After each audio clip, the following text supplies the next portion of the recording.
ご覧いただきありがとうございます。今回は麹酢をご紹介します。麹酢とは、麹と酢を発酵させたものです。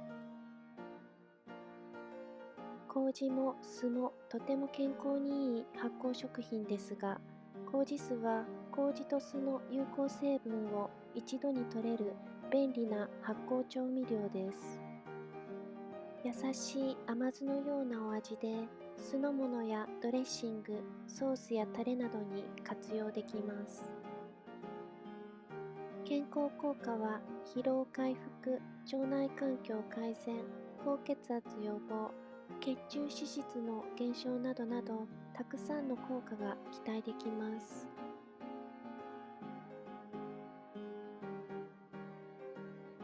材料は麹 50g、酢 150g です。麹を用意します。固まっている場合はパラパラにします。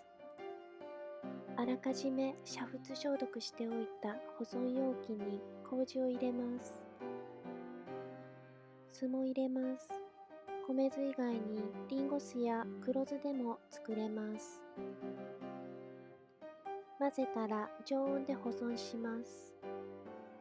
1日1回かき混ぜて空気に触れさせて1週間ほど保存します。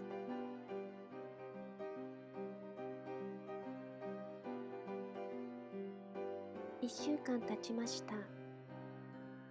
麹が指で簡単に潰せるくらいになったら出来上がりです。冷蔵庫で保存し、1ヶ月くらいで使い切ります。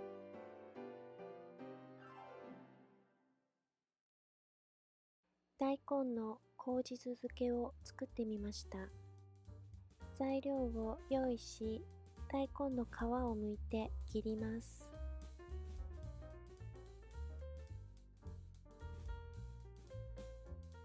ボウルに麹酢、砂糖、塩を入れてよく混ぜます。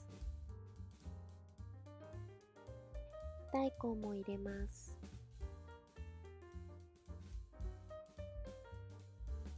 あれば小さく切った柚子の皮も入れて混ぜます。落としラップをして1時間以上冷蔵庫で漬け込んだら出来上がりです。豚肉と三つ葉の麹酢炒めを作りました。材料を用意し、豚肉に塩と酒で下味をつけます。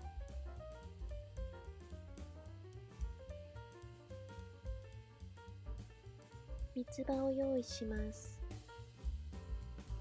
フライパンに油を入れて熱して豚肉を炒めます。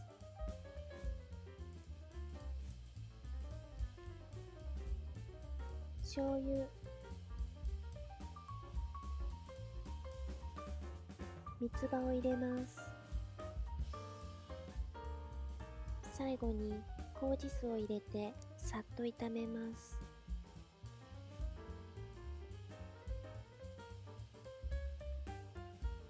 トマトの麹酢サラダを作りました。材料を用意し、トマトを洗い、ヘタを取ります。半分に切ります。玉ねぎをみじん切りにします。麹酢、オリーブオイル、砂糖、塩を入れて混ぜます。